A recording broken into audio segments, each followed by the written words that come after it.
Bonjour à tous, on se retrouve aujourd'hui pour une vidéo. J'espère que vous allez bien. Donc, comme vous l'avez vu dans le titre, aujourd'hui je vais vous parler de comment préparer et organiser son voyage en Espagne, à Barcelone tout particulièrement. Donc c'est une vidéo qui m'a été demandée par une ou deux personnes je crois, mais ce n'est pas grave quand même, même s'il n'y a pas beaucoup de personnes qui me demandaient. Moi ça me fait plaisir de le faire quand même. Barcelone, pour ceux qui connaissent un peu ma chaîne, vous savez que c'est une ville où je suis en amour. J'aime beaucoup cette ville. J'y suis allée et j'ai compte y retourner très prochainement. Donc je vais vous raconter un petit peu comment s'est passé mon voyage. Pour ceux qui ont vu ma vidéo précédente, je mettrai ici le close-up de comment voyager avec son chat en Espagne. J'en parle un petit peu. Donc je vais vous expliquer un petit peu moi combien j'ai payé, comment ça s'est déroulé approximativement, sachant que j'y suis allée il y a 3 ans et demi. Mais voilà, donc je pense que ça n'a pas du tout augmenté les prix, hein, voilà. Donc j'ai tout noté sur mon petit cahier, voilà. Donc je vais vous dire ça. Je viens de perdre la page. Voilà. Donc pour Barcelone, donc je vais faire à peu près dans l'ordre le transport. Donc déjà pour le train, je vous conseille, pour ceux qui vont en train, parce que moi je vais dans le sud de la France, donc j'avais décidé d'aller en train. Vous pouvez très bien aller en avion, mais ça coûtera, je pense, légèrement plus cher, voire plus cher selon où vous habitez. Pour ceux qui vivent dans le sud de la France, je vous conseille de prendre le train, c'est vraiment très proche. Vous pouvez autant de bagages que vous voulez, c'est pratique. Ou alors partez en voiture si vous avez le permis. Moi je n'ai pas le permis, donc je devais y aller en train. Il y a des trains soit directs, soit avec comment on dit, pas une escale, mais un arrêt, un changement, voilà, désolé, pour prendre le train qui va de l'Espagne après de la France à l'Espagne, pardon. Donc pour le train, je vous conseille de réserver dès que vous savez que vous voulez partir, réservez. Le plus tôt sera le mieux, sachant que la SNCF, vous savez que les prix c'est de la folie, que c'est super cher, que le service n'y est pas du tout, donc je vous apprends rien sur la SNCF, mais voilà, la réalité c'est autre chose. Moi pour mon cas, il me semble que j'avais réservé un mois à l'avance, donc c'est pas trop tard, c'est pas trop tôt, mais c'est mieux je pense 2-3 mois à l'avance. De toute façon je pense qu'on peut pas réserver plus que 3 mois à l'avance, il me semble qu'après ils n'ont pas les calendriers, donc ça paraît c'est pas très... Je sais que pour les billets d'avion on peut réserver un an à l'avance par exemple. Donc pour l'aller-retour en train, un aller de là où moi je suis partie, donc je ne vous dirai pas où la ville, mais dans le sud de la France, pas trop loin de Marseille. On va dire que ça peut aller, si vous partez, une astuce aussi, bon plan, essayez de partir très tôt le matin. Oui c'est chiant, mais au moins vous gagnez du temps, vous pouvez profiter de la journée après votre voyage, et puis c'est beaucoup moins cher très tôt le matin. Voilà, plus vous attendez matinée, fin de matinée, après-midi, soir, plus c'est cher. En général, les bonnes promos, c'est très tôt le matin. Donc comme on dit, l'avenir appartient à ceux qui se lèvent tôt. Bon, pas toujours, hein, mais c'est une expression. Pour le cas là, l'expression se prêtait bien. Donc l'aller-retour en train. Donc on peut aller les prix entre 18 et 33 € l'aller. Donc vous pouvez très bien trouver un aller à 18 €. Si vous êtes assez fortiche, vous pouvez aller l'aller à 18 €, le retour à 18 €. Donc en gros ça vous fait même pas 40 € l'aller-retour. Là si vous avez un peu moins eu de temps de réserver, on va dire comptez une trentaine d'euros pour un billet aller, donc 60 € aller-retour à peu près. C'est quand même abordable pour aller en Espagne, sachant que moi pour mon cas il y avait 3 heures de trajet à peu près. Donc voilà, j'avais pris avec l'option changement à Perpignan, mais c'était pas très long, le temps de trouver l'autre quai et puis le train arrivait quoi, c'était rapide. C'est même trop rapide, quand on est chargé, c'est parfois trop rapide avec toutes les valises, de prendre les escaliers et tout, parce que les gares en France sont pas très bien organisées je trouve. Il y a des endroits, même les gares qui sont modernes, où il n'y a pas encore d'escalator, donc quand vous avez les valises, vous êtes chargé, qu'il faut prendre les escaliers, c'est une galère. Je comprends pas pourquoi, mais bon. On me dirait oui les ascenseurs, mais ascenseur c'est réservé en général, donc on ne peut pas trop l'utiliser pour tout et n'importe quoi. Donc aussi j'avais vu que pour la première classe, donc vous pouvez trouver pour 44 €. Donc c'est assez avantageux la première classe. Pourquoi? Seconde classe, moi j'avais pris en seconde classe, c'est bien, c'est moins cher, mais c'est moins confortable, il y a beaucoup de monde, c'est exigu, les sièges, donc si vous avez beaucoup de bagages pareil, et si vous voyagez avec un animal comme moi, c'est mieux d'avoir plus de place. Et première classe, pour quelques euros de plus, vous avez la première classe. Et si je peux la prochaine fois, je pense que je prendrai la première classe. Je pense que la prochaine fois que je partirai, j'essaierai d'économiser un tout petit peu plus.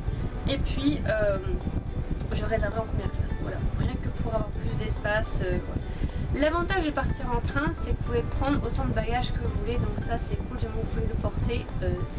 L'avion, il faut payer les suppléments de bagages, tout ça. Donc, si vous pouvez partir en train, partez en train. Donc ça, ensuite, donc c'est le budget pour le transport, pour le voyage. Ensuite pour l'hôtel, donc pour l'hôtel ou un Airbnb, j'ai remarqué que s'il n'y avait pas une très grande différence de prix, moi j'étais partie, donc j'avais réservé un hôtel sur Booking. Donc à chaque fois que je pars quelque part, c'est ce que je fais. Donc j'avais pris l'hôtel Catalunya Park Güell, voilà, donc à l'arrêt Vallcarca, voilà, de Barcelone. Donc c'est un peu excentré, c'est en dehors du centre-ville, mais je trouve que c'est mieux parce que vous n'avez pas tous les bruits de la ville. C'est dans c'est un peu dans pas les montagnes, mais les vallées qui entourent Barcelone. C'est dans Barcelone, c'est très beau, j'ai beaucoup aimé ce point-là. C'est calme, le prix était très correct, c'est un hôtel 3 étoiles, donc c'est assez haut de gamme, c'est pas très cher, je vous dirai le prix après, et le standing de la chambre était super, et c'est un hôtel qui acceptait les animaux, et pour visiter le parc Güell, c'était super parce que c'était juste à côté, donc voilà, sachant que l'arrêt de métro était vraiment pas loin, et que le centre-ville non plus. Donc c'était vraiment très bien placé. C'était excentré, mais pas la banlieue si vous voulez. Donc, en général, donc, pour la semaine, il faut compter entre 300 et 400 euros. Les hôtels, c'est toujours cher de toute façon. Mais l'Airbnb, c'est dans ces prix-là aussi. Donc, après, il peut y avoir des promotions, des offres plus intéressantes, mais moi, c'est ce que je vous dis par rapport à ce que j'ai trouvé. Pour ceux qui veulent aller en auberge de jeunesse, allez-y, moi c'est pas mon kiff. Voilà. Si je pars en vacances, c'est pour être bien. Voilà. Donc après pour le métro, pour se déplacer durant votre voyage dans la ville, donc moi je vous conseille de ne pas acheter des tickets de métro à chaque fois, ça revient plus cher. Prenez, excusez-moi hein, si je me baisse à chaque fois, c'est que tout est écrit sur mon cahier. Je vous conseille de prendre le pass. Donc vous avez deux possibilités. Donc par personne, soit vous prenez le pass 2 jours, donc un forfait pour 2 jours qui coûte 15 euros, donc illimité, ça c'est trop bien. Et ça marche dans le bus parce que je l'ai testé aussi dans le bus, donc métro plus bus. Parce que pour ma part, quand je suis allée au parc Güell, j'ai pas pris le métro, j'ai pris le bus parce que c'était pas loin de là où j'étais à l'hôtel. Et sinon vous avez un autre forfait qui est intéressant, et je trouve que ça c'est plus intéressant pour une semaine entière, c'est de prendre le pass 5 jours. Par personne, c'est 35 euros. Donc c'est total. Moi je trouve ça raisonnable parce que c'est illimité. Métro plus bus. Voilà. Et si vous restez 7 jours, ce que vous faites, c'est que vous prenez un pass 5 jours et un pass 2 jours. Donc vous faites 35 plus 15 euros de pass. Voilà. Au lieu de prendre, on va dire, au lieu de prendre 4 passes de 2 jours à 15 euros, prenez un pass de 5 jours et un pass de 2 jours. Voilà, ça vous fait une semaine complète. Ensuite, le budget repas et nourriture. Donc ça varie. Je vais avoir du mal à vous dire, ça dépend de votre appétit. Est-ce que vous allez en couple? Est-ce que vous mangez pour vous? Est-ce que vous êtes un petit mangeur, une petite mangeuse? En tout cas, il faut compter entre 5-6 euros par repas. C'est ce qu'en général on voit dans les forums, les guides touristiques. Quand vous mangez local, si vous voulez manger des paellas, des trucs un peu plus élaborés, voilà, là vous allez payer plus cher bien sûr, ça peut jusqu'à 20 euros, plus de 10 euros. Si vous mangez local, comme les Espagnols dans les bars à tapas, ce genre de choses, vous pouvez vous sortir pour 5-6 euros par repas, par personne. Sachant que, autre astuce que je fais toujours, peu importe où je vais en vacances, en voyage, je me mets à la mode locale. Moi je pars pas en vacances par exemple, pour être en si, en vacances, mais on va dire quand je pars en voyage, je m'intègre comme si j'y habite. Je fais comme les locaux. Et ça vous permet de vraiment économiser et de payer moins cher en fait. C'est vraiment une très bonne astuce. Faites vos courses sur place. Achetez tout ce qu'il vous faut pour le petit déjeuner et mangez à l'hôtel. Vous allez à Carrefour ou à Alcampo, c'est l'équivalent de Auchan. Vous pouvez acheter tout ce qu'il vous faut. Il y a des Carrefour Market, des Carrefour City, enfin l'équivalent vraiment partout quoi. Il y a des petites supérettes aussi. Donc, et pour le goûter pareil, de temps en temps vous pouvez bien évidemment petit déjeuner le matin dehors ou faire le goûter dehors, mais vous pouvez faire des économies comme ça. Acheter un pack d'eau aussi, vous le ramenez à l'hôtel. Oui c'est chiant parce que vous avez ramené un pack d'eau, mais une fois que c'est ramené, c'est ramené. Voilà, ça peut faire des économies. Souvent que parfois dans les hôtels il y a des frigos en plus qui sont dans la chambre d'hôtel mise à disposition, donc profitez-en. Ensuite le budget shopping, bah ça va varier. C'est vous qui voyez, ça peut être 50 euros, 100 euros, 300 euros, 500 euros, 1000 euros, 1000 euros, bon, ça dépend ce que vous voulez acheter, mais voilà, c'est à vous de le fixer par rapport, faites une liste d'envie à l'avance. Qu'est-ce que vous avez envie d'acheter en Espagne, sachant qu'en Espagne c'est beaucoup plus avantageux qu'en France, je trouve personnellement. Tous les magasins qu'on a ici comme H&M, Zara, Stradivarius sont moins chers là-bas parce que les taxes sont différentes, c'est moins élevé là-bas qu'ici. Sachant qu'ici ça a encore augmenté, folie. Donc même la nourriture c'est moins cher, tout en général est moins cher, le maquillage. Faites une liste de ce que vous voulez ramener, tout ce qui est souvenirs, on va dire touristique, pareil, vous pouvez négocier. Moi quand j'étais allée là-bas, quand j'y étais allée, j'avais pu négocier dans les magasins de souvenirs. Souvent dans les magasins de souvenirs, ce sont pour la majorité, j'ai trouvé à Barcelone des Pakistanais qui tiennent ces magasins-là. Donc vous pouvez négocier facilement pour avoir, je ne sais pas moi, une petite figurine de la Sagrada Familia, pour avoir un porte-clés Barcelona, une magnette, ou voilà, un aimant ou ce que vous voulez, vous pouvez trouver, c'est pas très cher. Donc là c'est à vous vraiment, je peux pas vous aider là-dessus. Je vous conseille quand même 100 euros minimum quand même. Profitez-en pour acheter des chaussures, des vêtements, des soins, enfin vraiment profitez-en. Même les bijoux là-bas c'est moins cher, vraiment. Même les sacs à main, ou surtout si vous êtes une fille, là-bas pour faire le shopping c'est vraiment trop bien. Vous avez Primark, on l'a en France aussi mais c'est différent là-bas. Vous avez Primor, donc c'est un grand magasin, une grande parfumerie où il y a beaucoup de maquillage pas cher et de marques qu'on connaît comme Makeup Revolution, I Heart Makeup, des parfums, des grandes marques, Eveline, The Balm, plein, c'est très connu, Primor. Voilà, donc n'hésitez pas, et à ramener aussi de la nourriture parce qu'il y a plein de trucs trop bons là-bas. Budget activité, alors ça pareil, je ne saurais pas trop vous aider. Essayez d'acheter un guide touristique sur Barcelone avant. Donc je vais vous le montrer, je reviens. Alors, donc pour le budget activité, j'ai un peu de mal j'aurais un peu de mal à vous fixer un budget. Je pense que c'est à vous d'acheter un guide touristique sur Barcelone et de voir qu'est-ce qui vous donne envie de faire. Voilà. Après, c'est à vous de vous renseigner sur les prix et de calculer à l'avance. Vous pouvez trouver maintenant tous les prix sur internet, sur YouTube, les gens qui ont fait des voyages aussi. Pour ma part, j'ai pas fait beaucoup d'activités touristiques. J'ai beaucoup fait de choses à pied et en métro. J'ai pas fait. Je voulais faire le périphérique, je sais pas comment on dit, une petite nacelle qui est dans les airs sur un fil là, entre les montagnes et la mer. Je l'ai pas fait. C'était un peu cher. Je voulais faire le bus touristique rouge. C'était un peu cher également. C'est vrai que j'ai vu les prix, c'était quand même assez cher, mais par rapport à Paris, c'est quand même moins cher.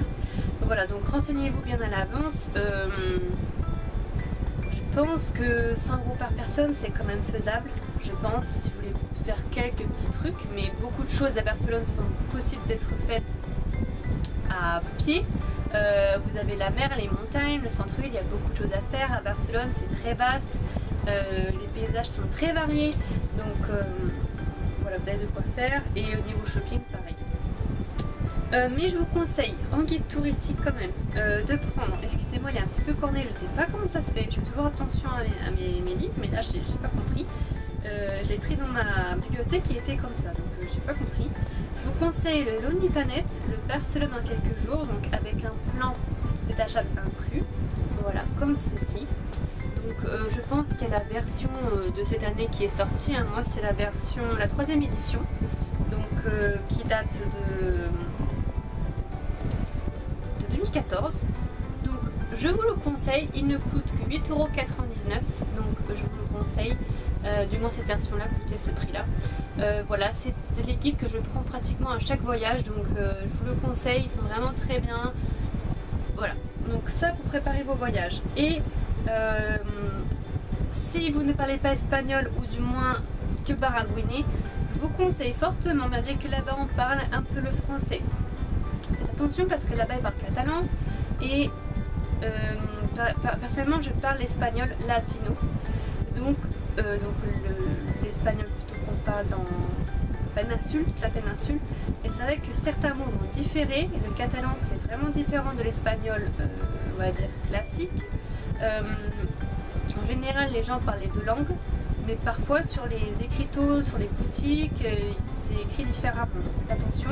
Je vous conseille, pour le plus simple, prenez un guide de conversation pour l'espagnol, au cas où. L'anglais aussi peut vous servir, mais prenez l'espagnol, c'est toujours mieux de parler dans la langue du pays. Donc moi je vous conseille comme d'habitude l'éditeur Arabs, parler l'espagnol en voyage. Donc il y a un supplément MP3 à télécharger, donc avec un dictionnaire bilingue, et les plans de Barcelone et Madrid. Voilà, donc je vous le conseille. Voilà, petit de poche, comme le guide touristique, très facile à mettre dans un sac à main ou un sac à dos. Celui-ci coûte 5 €, je vous le conseille. Voilà, donc n'hésitez pas. Et en plus, pour ceux qui sont vraiment à fond, moi c'est ce que j'avais fait, j'avais emmené un mini dictionnaire d'espagnol, donc ils sont tout petits, tout mignons, comme ça, très pratique. Donc de chez Larousse, dictionnaire mini plus, donc avec 70 000 mots, expressions et traductions, français-espagnol, espagnol-français, donc plus un guide de conversation, ça coûte 5,50 € foncé. Voilà, donc les 3 indispensables, je vous dirais tout ça. Voilà, franchement, tout ça là, indispensable pour Barcelone, ça m'a servi. Donc n'hésitez pas à les emmener. Donc voilà pour ce qui est de les guides touristiques, les activités. Si vous venez en été, vous pouvez aller à la plage gratuitement. La plage est très très belle. Ensuite, donc au total, moi si je fais l'addition donc pour 2 personnes à peu près, si je calcule aller-retour, on se base sur 33 €. L'aller 33, le retour 33, ça fait 66 € par personne. Donc on va faire pour 2 personnes. Donc déjà vous avez 2 fois 66 € pour les 2 personnes, 400 € d'hôtel ou de Airbnb pour 7 jours, 250 € pour les repas sur 7 jours plus les courses qu'il faut compter en plus. Donc ça vous fait. Alors ensuite vous avez les 2 fois 35 € du métro. Donc si on prend que 5 jours, admettons, on ne prend pas les 2 autres jours, passe. Donc ça fait 30 €. Donc 6 € par personne pour 2 repas. Ça fait 12 € par jour à 15 € par jour. Donc en gros avec le goûter en plus si vous le rajoutez. Donc ça fait 30 € par jour fois 7 jours pour 2 personnes, soit 210 €. Donc voilà, 210 € pour tout ce qui est les repas, et vous arrondissez à 250 pour faire les courses, admettons, pour une semaine. Donc vu que c'est pas des grosses courses, j'ai quelques petits trucs à acheter. Moi j'ai calculé, ça peut faire à peu près, on va dire 852 €, mais vous pouvez vraiment faire beaucoup moins cher. Ça c'est une approximation, si vous êtes 2, si chacun paye sa part, si vous faites moitié-moitié, ça peut être vraiment beaucoup moins cher. Voilà, j'ai pas compté le budget shopping et le budget activité parce que c'est vraiment personnel à chacun, mais si vous faites diviser par 2, on va dire que vous pouvez, si vous partez en A2, vous pouvez tout partager les dépenses, donc ça revient beaucoup moins cher. Voilà, donc n'hésitez pas à me mettre en commentaire vos plans pour partir à Barcelone en vacances ou en voyage.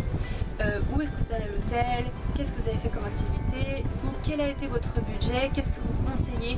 Dites-moi tout ça en commentaire, ça me fera plaisir de les lire et de vous répondre et de voir vos bons plans pour nous tous. Voilà, donc n'hésitez pas à liker la vidéo si vous aimez ce genre de contenu.